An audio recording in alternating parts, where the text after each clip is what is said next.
안녕하세요. 제이웨이입니다. 오늘은 단기적으로 현금을 보관하는 방법에 대해서 알아보겠습니다. 결론부터 이야기하면 원화로 보관할 때에는 CMA 통장 중에 금리가 가장 높은 곳을 이용하는 게 가장 좋고요. 달러로 환전해서 보관하고자 하는 경우에는 SGOV나 빌 같은 단기 채권 종목을 구매하면 매달 또는 분기별로 이자를 받으면서 원금 손실 걱정 없이 현금을 보관하실 수 있습니다. 요즘 미국 증시에 대한 불안감이 고조되고 있습니다. 버크셔 해서웨이의 현금 보유량도 역사상 최대라고 하는데요. 이에 따라 많은 투자자들이 잠시 자산을 매도하고 현금 보유 비중을 늘린 채로 관망을 해야 하는 것이 아닌가 고민하고 있습니다. 조금 더 안전하게 내 현금을 지키면서 투자 적기가 왔을 때 바로 현금을 활용할 수 있도록 보관할 수 있는 방법은 없을까? 이런 궁금증을 가지신 분들을 위해서 영상을 준비했습니다. 일단 첫 번째로는 CMA 통장에 보관하거나 MMF 펀드 투자를 하는 방법을 추천드립니다. 각각에 대해서 간단하게 설명을 드릴게요. CMA 통장은 은행이나 증권사에서 제공하는 현금 관리 계좌입니다.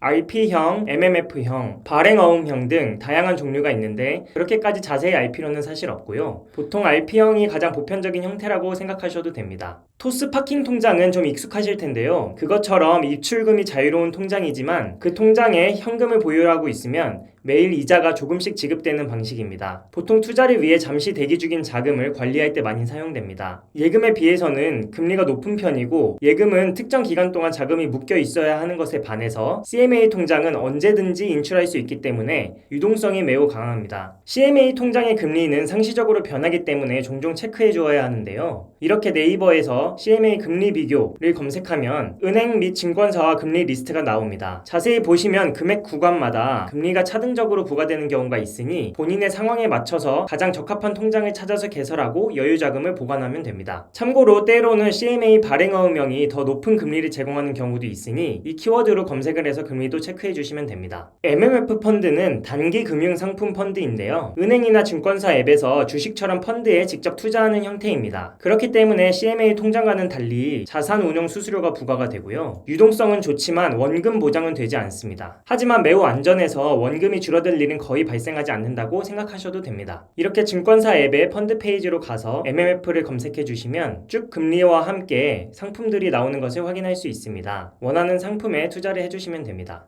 이 두 가지 방법을 비교 분석해서 이렇게 표로 정리해 두었으니 참고하실 분은 한번 읽어보세요. 그래서 간단히 결론을 정리하면 확실한 원금 보장을 원하고 단기적으로 현금 인출을 자주 해야 하는 경우에는 CMA를 추천드립니다. 하지만 조금이라도 더 높은 금리를 원한다면 MMF 투자가 조금 더 유리하겠네요. 앞서서는 원화 현금을 보관하는 방법을 살펴보았는데요. 달러로 환전 후에 보관을 하고 싶으시다면 다음의 상품들에 투자하시면 됩니다. 채권에 직접 투자하기에는 접근성과 유동성의 한계가 많으니 증권사 앱에서 다루는 채권 상품들에 투자를 하면 되는데요. 아무래도 채권이다 보니까 만기 기간과 금리에 영향을 많이 받습니다. 각각을 아주 간단하게 살펴볼게요. SGOV는 3개월 이하의 단기 채권에 투자를 하는 것이고요. 매우 안정적이고 단기적인 현금 보유에 적합합니다. 이자가 월 배당으로 지급이 되는 것이 가장 큰 장점입니다. BIL도 사실상 SGOV랑 거의 같다고 이해하시면 좋고요. 이자 수익률도 약 5%대로 SGOV랑 거의 유사합니다. 다만 BIL은 분기 배당으로 지급이 됩니다. SHV는 1년 이하의 채권에 투자하는 것으로 앞서 살펴본 두 종목보다 조금 더 깁니다. 따라서 상대적으로 만기 리스크가 조금 더 증가하지만 여전히 안전한 투자라고 생각하셔도 됩니다. SHY는 만기가 3년까지 매우 길어지기 때문에 단기보다는 중기 투자에 더 적합한 상품이고요. 금리가 일정하게 변할 때는 유리하나 아무래도 만기가 길어지다 보니까 금리 변동성이 커질 때에는 수익률 또한 변동성이 매우 커집니다. TLT는 20년 이상의 장기 채권에 투자하는 상품입니다. 장기 투자를 할 경우에 매우 안정적이고 높은 수익률을 보장받을 수 있습니다. 다만 장기 채권이다 보니까 금리 변동에 매우 민감해서 금리가 상승하게 되면 가격 하락이 크게 나타날 수 있습니다. 이는 차트로 보시면 훨씬 이해하기 쉬우실 텐데요. TLT의 경우에는 금리 인하 시기에는 수익률이 좋아지지만 지금처럼 금리 인하에 대한 기대감이 사라지고 오히려 국채 금리가 상승하고 있는 상황에서는 가격이 급격하게 하락할 수 있습니다. 반면에 단기 국채인 SGOV는 매우 안정적이고 규칙적인 패턴을 보여주고 있습니다. 아주 예측 가능한 패턴이고요. 고점과 저점 사이의 차이는 1%도 안 날 정도로 주가 변동이 거의 없습니다. 그렇기 때문에 원금 손실에 대한 우려는 거의 없고요. 이런 패턴을 보여주는 이유는 매달 이자 배당 지급을 위해서 비용이 발생하기 때문입니다. 앞서 설명드린 5가지를 간단하게 정리한 표이니 참고하시기 바랍니다. 장기 채권으로 갈수록 금리에 더 민감해진다고 생각하면 편합니다. 그래서 그 5가지 상품을 각각 상황에 맞춰서 이렇게 정리할 수 있을 것 같아요. 각자 본인들의 상황에 맞춰서 투자를 하면 좋을 것 같네요. 참고로 저의 경우에는 기본적으로 안전한 채권 자산보다는 주식과 같은 조금 더 공격적인 자산을 선호하는 편입니다. 지금과 같은 상황에서는 단기적으로 잠시 현금을 저장해둘 곳을 찾는 목적이 강하기 때문에 이런 상황에서는 대부분의 금액은 CMA 통장 중 가장 금리가 높은 곳에 보관을 하고 있고요. 앞으로 정기적으로 일부 현금을 SGOV로 이동시킬 계획입니다. 한 번에 이동하지 않는 이유는 달러 환율의 변동성을 예측하기 어렵기 때문에 분산하여 환전하여 차근차근 옮겨둘 계획입니다. 이상 오늘 영상 재밌게 보셨다면 구독과 좋아요 부탁드려요. 다음 영상에서 또 봐요. 안녕.